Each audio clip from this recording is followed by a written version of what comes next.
In questo piccolo tutorial realizzo un paesaggio usando inchiostri, un pennello, un pennarello ricaricabile e un pennino. Per prima cosa preparo lo sfondo. Con il pennello inchiostro molto diluito dipingo montagne e nuvole, lasciando bordi morbidi per creare profondità e atmosfera.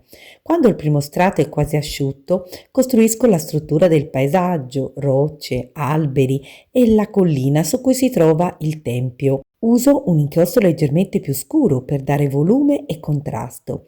Poi aggiungo il punto focale del dipinto, gli alberi rossi e arancioni, con piccoli tocchi di pennello. Creo la texture delle foglie e porto il colore nella composizione. A questo punto uso il pennarello ricaricabile con inchiostro per disegnare rami, ombre e alcune linee del terreno. Premendo leggermente la punta posso controllare il flusso dell'inchiostro.